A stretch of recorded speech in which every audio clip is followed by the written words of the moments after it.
ఇప్పుడు ఉంటదిరా. హలో మిత్రో, ఇది మళ్ళీను అన్న కొడతా. Welcome back to another new brand video facts PUBG. నువ్వు చదువుకొని పట్టభద్రుడిరా. ఈరోజు మన వీడియో ఏంటంటే, ఈ మధ్య ఇన్స్టాగ్రామ్లో కొంతమంది క్రియేటర్లు వీళ్ళని క్రియేటర్లు అనడం కన్నా దొంగకోళ్ళు పట్టేటోళ్ళు అనడం చాలా బెటర్. మరి లేకుంటే ఒకప్పుడు పూరి జగన్నాథ్ గారు ఇస్మార్ట్ శంకర్ మూవీని తీసి ఇప్పుడు దాన్ని అప్డేట్ చేసి డబుల్ ఇస్మార్ట్ శంకర్ని తీసినట్టు ఈ నా కొడుకులు కూడా క్రింజ్ రీల్స్ ని డబుల్ క్రింజ్కి అమ్మ మొగుడు రీల్స్ తీస్తున్నారు. బుద్ధున్నాడు మళ్ళా అలాంటి పని చేస్తాడా? కోతికి కొబ్బరి చిప్పిస్తే ఎలా గంతులేస్తుందో వీళ్ళ చేతుల్లో ఫోన్లు పట్టుకొని అలానే గంతులేస్తున్నారు నా లవడోలో రీల్స్. మరి ఈ రోజు మన వీడియోలో ఇలాంటి లత్కోర్ లంబడి లవడోలో రీల్స్ ని రోస్ట్ చేసేద్దాం.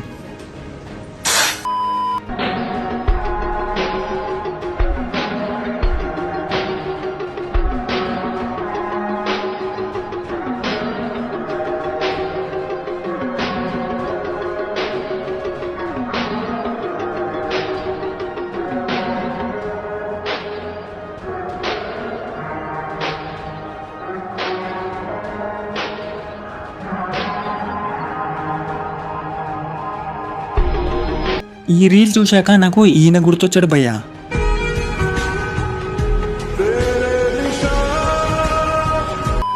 కానీ ఏ మాటక మాట ఇన్స్టాగ్రామ్ని ఎలా వాడాలో అలానే వాడుతున్నాడు ఈయన. అసలు ఈ రీల్ ఎందుకు పెట్టానంటే, కొంతమంది నిబ్బా ఇన్స్టాగ్రామ్ ఇన్ఫ్లుయెన్సర్స్ ఈ వీడియో మీకోసమే బ్యాక్గ్రౌండ్ లో సాడ్ మ్యూజిక్లు పెట్టి సోది డైలాగులు కొట్టకుండా ఈ వీడియో చూసైనా పనికొచ్చే వీడియోలు చేస్తారేమో అని. వంగు వంగు అంటున్నాడు గాయస్. ఎందుకని అడిగితే నువ్వు వంగు నేను చెప్తా అంటున్నాడు గాయస్. వంగితే ఏం చేస్తాడు గాయస్? పెడతాడా గాయస్? రే ఇది ఇన్స్టాగ్రామా లేదా క్రోమారా? వాడెవడో వంగమన్నాడంట, ఎక్క వచ్చి వంగితే ఏం చేస్తాడు గాయస్ అని మనల్ని అడుగుతుంది. దీనమ్మ జీవితం. ఏం లేదక్క, నువ్వు వంగితే కొబ్బరికాయ కొట్టి పూజ చేసి ప్రసాదం నీ ఇట్ట తయారయ్యేనే మీరంతా. ముందు ఫన్ మంత్ గాని కాదు, ఇలాంటి వాళ్ళని బొక్కలు వేయాలి ఫస్ట్, బొక్కలాగా.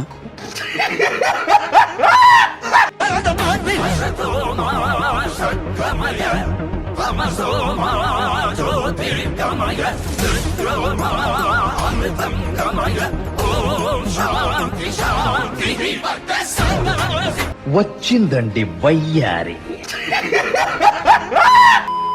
తప్పు నీది కదక్క. పొద్దున్నే ఇన్స్టాగ్రామ్ ఓపెన్ చేసి ఈ రీల్ చూస్తున్నా చూడు, నాది తప్పు. అసలు ఏం చేద్దామని ఈ రీల్ పెట్టావు మేడం? ఓ కొత్త బ్యాగ్ కొన్నావు, అదే చూపిద్దాం అనుకున్నావా? లేదా నీకు పిచ్చి పట్టిందని ఇండైరెక్ట్ గా హింట్ ఇస్తున్నావా? ఇలాంటి రీల్ చూసే బదులు మూన్ పైకి మెంగేస్తే పీడ పోతుంది అనిపిస్తుంది. మళ్ళీ ఈ వీడియో క్యాప్షన్ లో ఈ రీల్ చూసాక నీకేం అర్థమైంది అంట. నాకు ఒక్కటి అర్థమైందక్క, అర్జెంట్ గా మెంటల్ హాస్పిటల్ కి కాల్ చేయాలని. రాబే చూసుకుందాం. బిడ్డను తీసుకుని చార్మినార్ సెంటర్ లో చైరేసు కూర్చుంటా.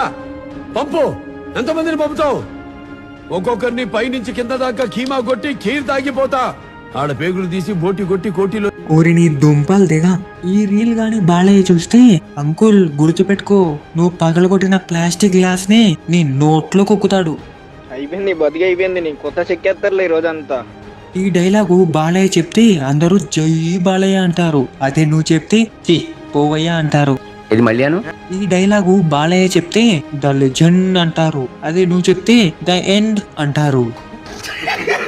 ఇంకొకటి లాస్ట్, ఈ డైలాగు బాలయ్య చెప్తే భగవత్ కేసరి అంటారు. అదే నువ్వు చెప్తే బలం లేని కేసరి అంటారు. ఏ ఫ్యాక్టరీలో తయారవుతున్నారు భయ్యా ఇలాంటి వాళ్ళంతా. జటాటవీకలచ్చల ప్రవాహ పావిత స్థలే గలేవలం డలంబితాంబుజంగ తుంగ మాలికాం డమట్ట మన్నినాద వట్ట మర్వయం చకార చందతాండవం తనోతున శివం శివం శివం శివం. అమోఘం, అద్భుతం, సూపర్. రే చూసి నేర్చుకుండ్రా. ముఖ్యంగా అమ్మాయిలు, అందరూ కాదు కొందరు. ఎక్స్పోజింగ్లు చేస్తేనే లైక్స్, ఫాలోవర్స్, ఫేమ్ రాదు. అలా వస్తుందంటే అది మీ భ్రమ. ఓహో, కామెడీ చేస్తున్నావా? ఇలాంటి రీల్స్ చేస్తే కూడా లైక్స్, ఫేమ్, ఫాలోవర్స్ అండ్ ముఖ్యంగా రెస్పెక్ట్ వస్తుంది. కొంతమంది ఉంటారు లైక్లకు కకృతి పడి అడ్డం వచ్చినట్టు మాట్లాడి ఇష్టం వచ్చినట్టు ఎక్స్పోజింగ్ చేసేవాళ్ళు. ఇప్పుడైనా కళ్ళు తెరవండి. లేదు మేము ఎక్స్పోజింగ్లే చేస్తామంటే మీకు సపరేట్ వెబ్సైటే ఉంది, అందులోకి వెళ్ళి చేయండి, మనీ కూడా ఇస్తారు.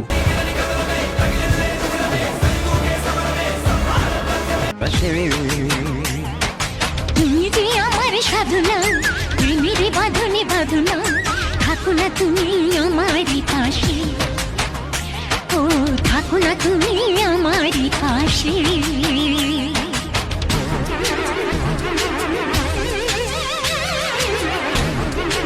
వీళ్ళని గుర్తుపట్టాలంటే కనీసం డిగ్రీ అయినా కంప్లీట్ చేసి ఉండాలి, లేదా క్రోమ్లో పిహెచ్డి అయినా చేసి ఉండాలి. ఇక్కడ మన దరిద్రం ఏంటంటే ఎక్స్పోజింగ్ చేసే వాళ్ళు ఇలాంటి రీల్స్ తీస్తుంటే ఇలాంటి రీల్స్ తీయాల్సిన వాళ్ళు ఎక్స్పోజింగ్ చేస్తున్నారు. అండ్ ఈ రీల్ గురించి ఎక్కువ మాట్లాడదలుచుకోలేదు. ఎన్ని యుగాలైనా ఎన్ని అవకాశాలు ఇచ్చినా మనిషి మారలేడు. నాకు కష్టాలు ఎన్నున్నదా నీకు చేరకుండా దాసుతానే నువ్వు కాచకమ్మా నేను తట్టుకోలేనే బంగారమా కంటి శబ్దంలోన మునిగిపోయానే కత్తి పొట్ట కన్న బంగారమే నా అంటూ పిలిచిన నువ్వే కంటి చూపుకు దూరమయ్యావే. ఇలాంటి వాళ్ళని ఏ చెప్పులతో కొట్టినా తక్కువేరా. నీకు అలా గుద్దబాల డబ్బులుంటే ఎంతో మంది ఆకలితో ఉన్న వాళ్ళు ఉంటారు, ఎంతో మంది డబ్బులు అవసరం ఉన్న వాళ్ళు ఉంటారు. వాళ్ళకి వెళ్ళి ఇస్తే పుణ్యమైన వస్తుంది. చిచి, మిమ్మల్ని కాదురా అనాల్సింది, మీ రీల్స్ ని ఎంకరేజ్ చేసి చూస్తారు చూడు, వాళ్ళని అనాలి. అవునరే, నీకు అసలు ఇంత డబ్బు ఎక్కడిదిరా? ఓ, నువ్వు కూడా బెట్టింగ్ యాప్స్ ప్రమోట్ చేస్తావు కదా? నీకు తెలియదురా ఎలుముద్రలా ఎందుకురా చదువుకున్నా. దీనికన్నా మా ఊరి గుడి ముందు అడుక్కున్నా కూడా ఇన్ని డబ్బులు వస్తాయి. సో ఈ వీడియోకి అయితే ఇంతే ఫ్రెండ్స్. నెక్స్ట్ వీడియోలో మళ్ళీ గట్టి వీడియోతో ప్లాన్ చేద్దాం. అంతవరకు మన వీడియో నచ్చితే వీడియోకి లైక్ చేసి ఛానల్ని సబ్స్క్రైబ్ చేసుకోండి. వీలైతే మీ ఫ్రెండ్స్ అండ్ ఫ్యామిలీ కూడా షేర్ చేయండి. జై హింద్.